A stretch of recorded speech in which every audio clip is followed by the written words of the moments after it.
Oi, gente, a gente está aqui no nosso Retiro 2025, tema Fundamentos.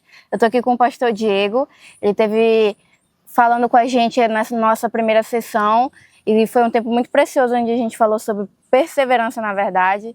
E a gente quer trazer um pouquinho da conversa que teve lá para debater um pouquinho do que foi dito.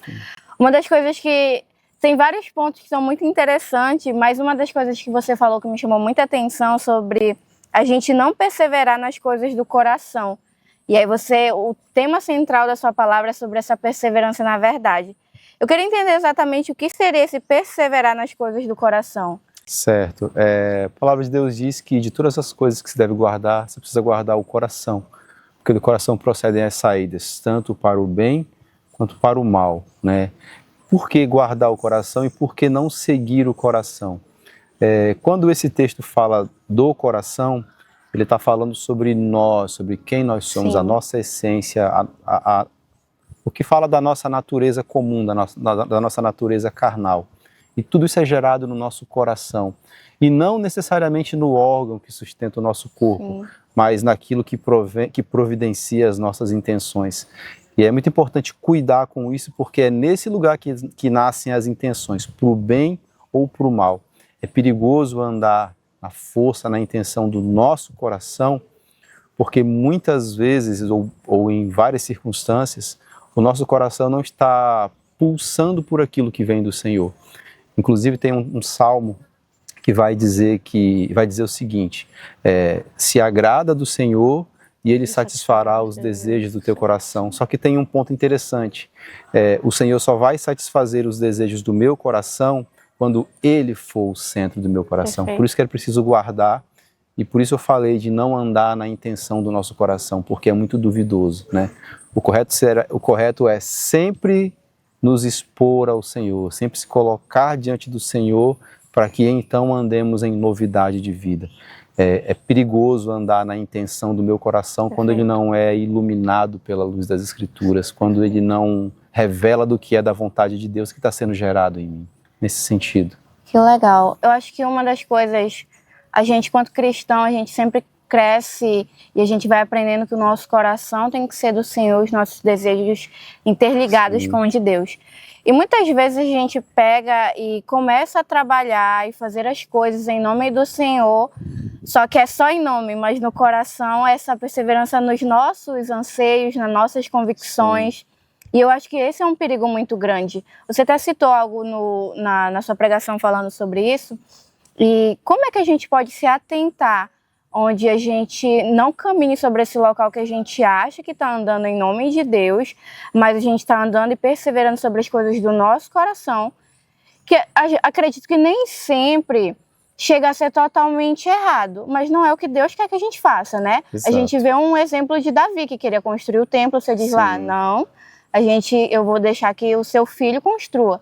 Então, não necessariamente é errado esse desejo do meu coração, mas não é algo que o Senhor quer que eu caminhe. Só que a gente tende a querer trazer as nossas vontades, Sim. né? E existe esse perigo de preservar dentro desse desejo também, certo? Então, como a gente pode se atentar a esse local? A palavra de Deus diz que existe tempo e modo para tudo debaixo do céu, né? Debaixo do sol.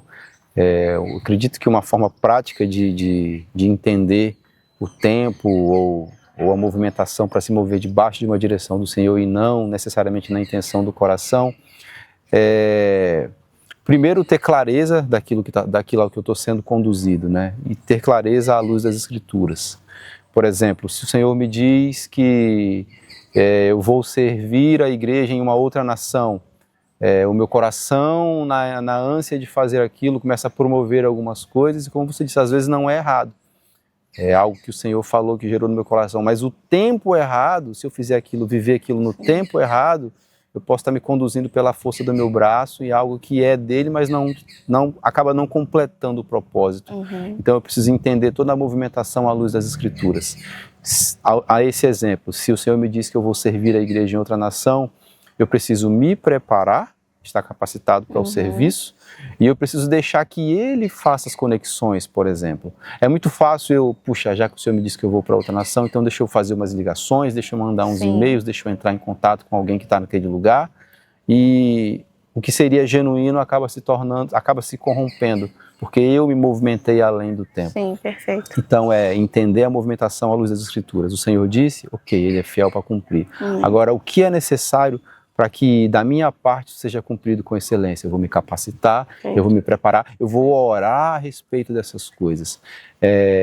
Tenho conversado com a minha esposa esses dias e uma coisa que temos dito é que aquele que ora não anda no escuro, aquele que ora não erra. Então, orar por essas coisas, deixar que o Senhor amadureça essas coisas e traga essas coisas à existência, né? Essa é uma forma simples e prática, né? Me preparar, orar e deixar que o Senhor faça, porque se foi Ele que disse, é Ele quem vai fazer.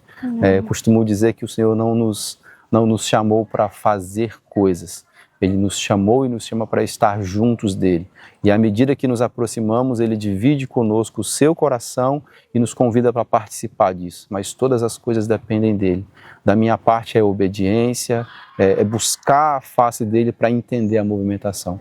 Quando eu busco ao Senhor e me preparo naquilo que é considerável, né, o que eu posso fazer, então eu me isento de andar na força do meu braço, eu me isento de andar na força do meu coração e deixo que Ele faça todas as coisas. Amém, que legal. É um passo difícil, né? São passos difíceis de se caminhar, porque eu acho que quando a gente vai caminhando e entendendo, poxa, eu me apaixonei por aquilo que o Senhor quer me entregar, pelas possibilidades que existem dentro do reino, né? E a gente tem a tendência a correr na frente da carroça, né? Sim, sim. É um perigo muito grande. Eu vejo, acho que uma das coisas que eu anotei é que dá-se a entender que você ama Jesus dentro de toda a fé que você tem nele, mas também de toda a razão. Sim. E eu acho que uma das coisas que eu vejo muitos cristãos caminhando numa fé que ela chega a ser muito mística, entende? Sim, sim. E aí a gente se isenta de entender e acreditar no Senhor dentro da racionalidade, por isso às vezes muitos se isentam do estudo da Bíblia, porque a revelação do Senhor é suficiente, né? Sim. Esse local de oração é suficiente.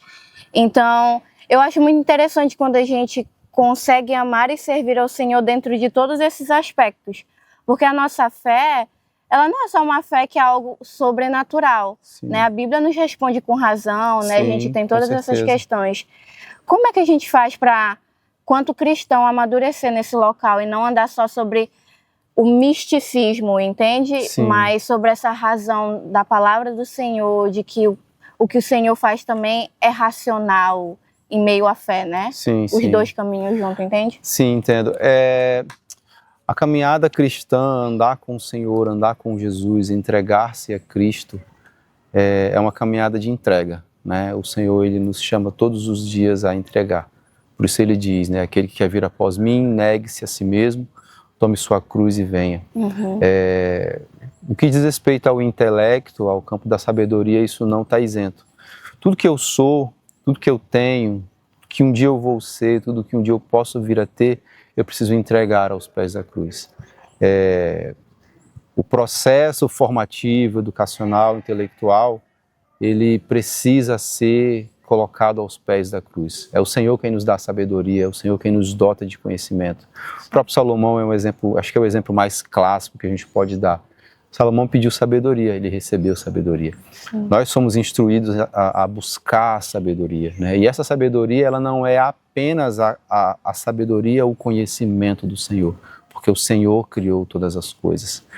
Tem uma passagem que eu não me lembro agora a referência exata, é em Crônicas, 1 Crônicas, se não me engano, que diz que as coisas cobertas pertencem ao Senhor e as coisas descobertas pertencem aos homens para que as desvendem. Então o Senhor nos deu coisas para aprendermos, Ele nos deu coisas para escrutinarmos e entrarmos nisso e absorver disso. O grande ponto é o que eu faço com aquilo que eu adquiro, o que eu faço com aquilo que eu aprendo, o que eu faço com aquilo que eu recebo. Eu me torno arrogante, crio um ídolo, ou eu submeto tudo isso ao Senhor? Perfeito. Faço até inclusive uma indicação de leitura, o livro Inteligência Humilhada, do pastor Jonas Madureira, um livro muito bom. Um outro livro que eu gosto muito também é A Arte Não Precisa de Justificativa, do Hans Huckmacher. Ele fala sobre arte mas ele fala também sobre esse aspecto intelectual, né? Dentro do conceito de arte, do aspecto da arte, ele diz que a arte não precisa se justificar porque em si ela é. Isso fala muito do nosso intelecto, né? Eu não preciso justificar as nuances intelectuais, porque ela é, mas eu preciso submeter isso ao Senhor. Então eu parto muito desse princípio de todas as coisas estarem submissas ao Senhor de Cristo, né? Se eu, por exemplo, tenho o desejo de ser um físico, não tem problema nenhum em estudar, em ser um físico, que eu seja o melhor físico para a glória de Deus. Então, eu parto desse princípio de, no campo da intelectualidade, submeter isso ao Senhor, porque todas as coisas vêm dele, ele dá a sabedoria aos homens, né? Então, para mim, assim, é um passeio muito fácil. Sim. Todas as coisas, submeto ao Senhor. Todas as coisas, submeto ao Senhor. Todas as coisas, busco o conselho do Senhor, né? E a caminhada fica leve desse jeito. Amém. Quanto tempo o senhor já está caminhando com Jesus? 20 anos fez em abril desse ano. Sim. Que legal. 20 anos. 20 anos não é 20 dias, né? É, verdade. E depois desses 20 anos, acho que a gente tem muitas pessoas novas aqui, gente que não só talvez o primeiro contato conosco aqui, mas já está caminhando na igreja, mas é um primeiro retiro. E de alguém que já caminha esses 20 anos, o que é que o senhor falaria para essas pessoas? Tipo, essa é a minha mensagem. Depois da perseverança, na verdade, que a gente já viu hoje. Quem não viu, perdeu, né, pastor? Mas se fosse para deixar algo que resumisse o seu amor, a sua caminhada com Cristo, que pudesse ajudar outras pessoas, o que o senhor diria? Acho que o que me ajudou, o que fundamentou a minha caminhada de fé, e que é uma verdade até hoje, eu acredito que vai ser até o fim, é um anseio pelo Senhor, né? De todas as coisas, querer conhecer ao Senhor. Isso é muito simples, mas acaba às vezes sendo muito perigoso, porque você pode fazer, por exemplo, de um culto dominical, uma reunião de domingo, a sua busca pelo Senhor, e não é só isso, né? Sim. O Cristo que morreu na cruz e ressuscitou, que é cultuado no domingo, ele é o Cristo da segunda-feira de manhã. Então Perfeito. eu preciso desejar ter ele na minha segunda-feira de manhã. Para mim esse é o ponto central, desejar ao Senhor em todos os momentos. E o que me ajudou muito desde o começo foi buscar conselho de pessoas mais maduras. Sim. Eu tive 2 amigos em especial que me ajudaram muito quando eu comecei, nos meus primeiros anos. E eles sempre foram não muito duros, mas muito incisivos, na verdade, né? Sim. Em alguma lamúria infantil da minha parte, eles me traziam para a realidade. Dizer, olha, mas esse é o Senhor, busque conhecê-lo. Perfeito. Buscar o Senhor, querer o Senhor, amar o Senhor, é isso. Amém. Obrigada, pastor. Obrigada pela sua participação aqui no nosso retiro. Você abençoou muito as nossas vidas. Amém. E um pouquinho mais com o nosso vídeo. Amém. Que o Senhor abençoe ainda seus mais 20, 30, 40, assim 50 seja. anos. A caminhada e a família também. Obrigada, pastor. Amém. Deus abençoe. Estamos à disposição. Amém. Amém. É isso.